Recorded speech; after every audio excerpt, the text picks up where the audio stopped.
Hello, welcome to Query Child. Today we're playing Spellbinder Club Kits for September 2025. I had the whole Kabula here. And the Kabula bonus for this month is Autumn Whimsical Stencil that coordinating with the stand of the month to give it the stand image artsy look. Here I'm just running down each product, show you what they consist of.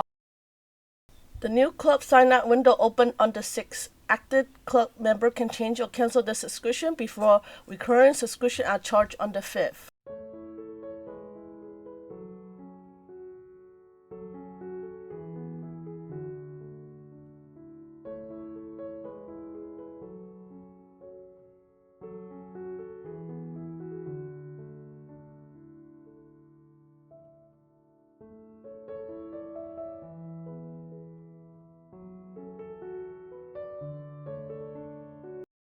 We'll be making 5 cards in this video. I have pre-die cut and assemble all die cut pieces off camera.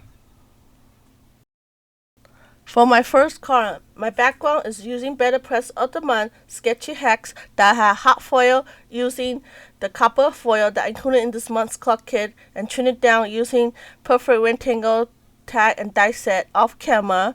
And my focal point is using Stitch Die of the Month Stitch Pumpkin Tops that have pre-die cut and stitch using gold metallic thread off camera and assembled together. Then I do a lightly ink blending on my card panel using Lisa's Horner Clown 9 matte blending ink early sunrise to give my card a little bit pop, and then glue down to my card base. Then I trim my card base down. For some reason my card base always a little bit longer than A2 size no matter how I cut it, and then I glue down my focal point.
For my second card, I use Better Press of the Month Sketchy Hacks.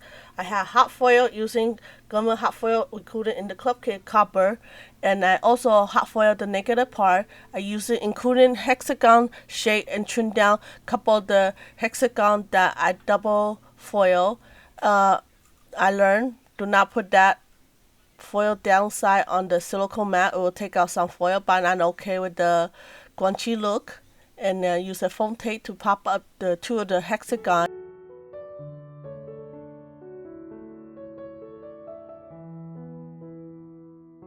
Before I glue down my sentiment, I decided in blending using Lisa's Horner matte in blending ink juicy pineapple to give the card a little bit pop more. Then I added the sentiment. Then I decided to add the cornflower and sunflower from the large and small die of the month behind the sentiment to make my card stand out a little bit more, and my card is finished.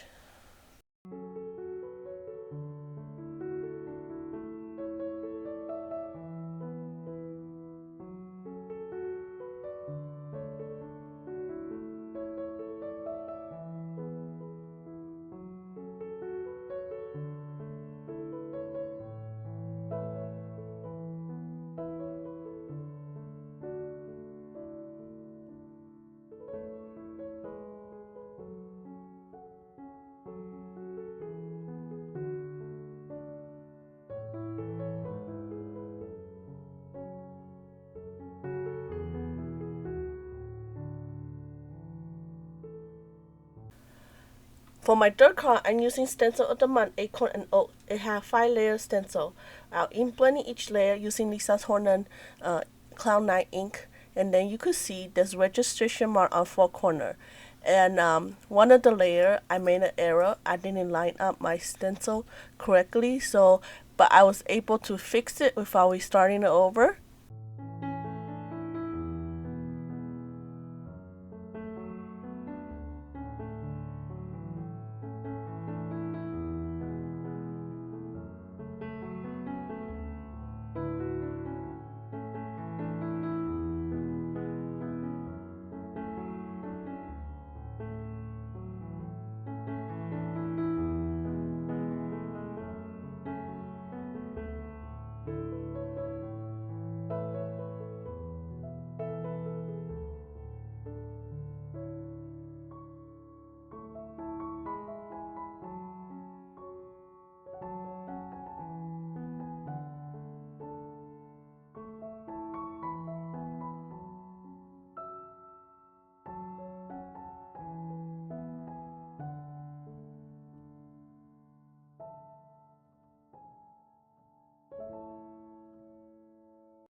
This is the layer that I messed up. I guess when I line it up, I mislined one of the register marks, so it didn't line up correctly, and it shows really bad.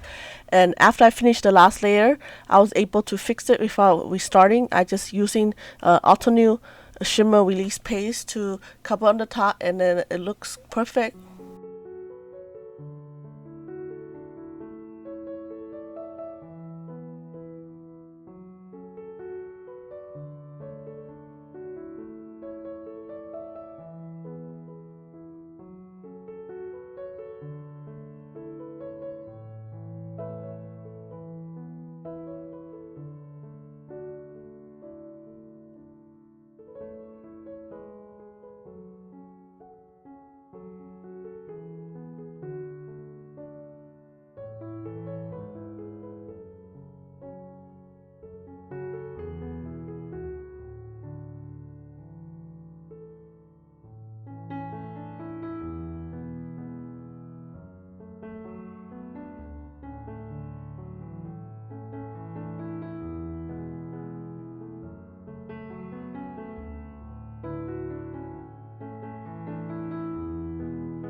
Once my ink blending background is completely dry, I picked the sentiment from my stand of the month that I have pre-stamped and die cut.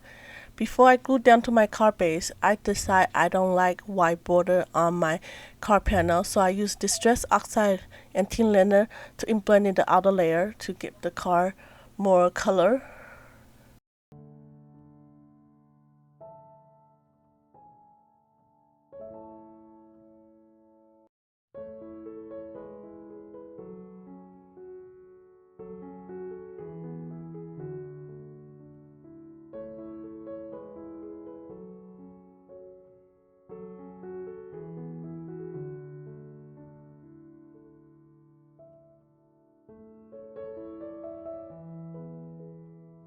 After I glued down my sentiment, I decided to add a scroll from the large diamond, and it's like right next to the sentiment, like he's holding the sentiment up.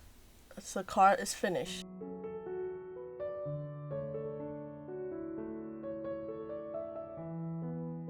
For my fourth card, I'm using clear stamp and die diamond autumn rim. Also with the deluxe Kabuto bonus, autumn rim stencil. The stencil coordinating with the clear stamp diamond, it gives the RC in blending for the image, and then I die cut them off camera. For my background panel, I use Lisa's Hornet All About Christmas bow and bell scallop frame to die cut 3 layers off camera, and on the light brown font CardStock that I stamp the sentiment before I glue down my focal image. I add a couple gemstones to give my card a finished touch.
For my last card, I also use a stand of the month. Before I stamp my sentiment in the middle of my cardstock, I have die cut my panel using perfect rectangle and tab die off camera. Then I stamp the sentiment.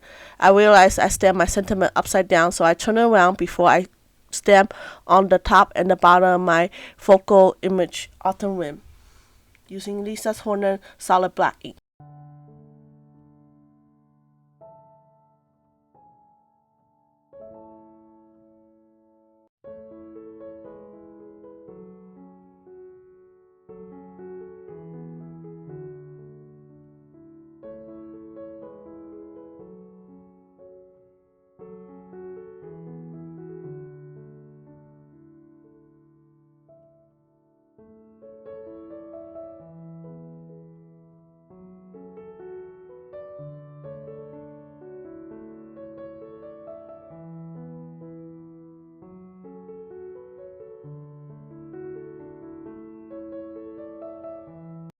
I use Distress Oxide anti-liner to blend in the outside of my stamp panel to give it some colors. Then I decided to add some gold splatter using Yakusomo Pale Gold Japanese watercolor. They are available at Spellbinders.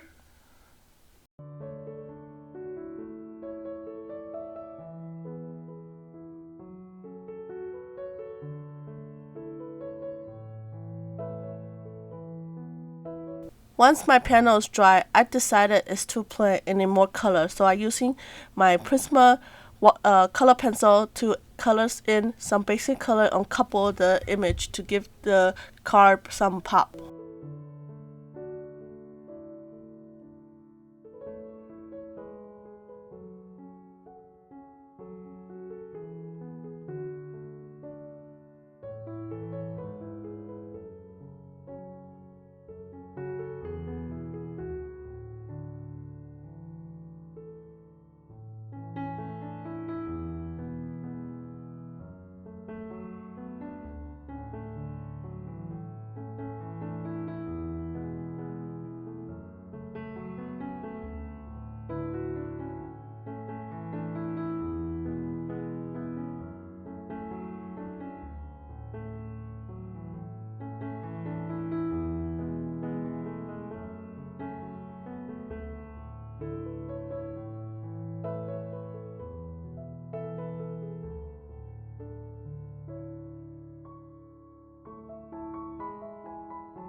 I hope my video has inspired you to create. If you need to go shopping, please use the link I have provided down the description box at no extra cost to you, which helps support my channel. Also, let Spellbinder know I inspire you. Thank you. Please give me a thumbs up and subscribe, and make sure you check out my other video. And I'll see you next time.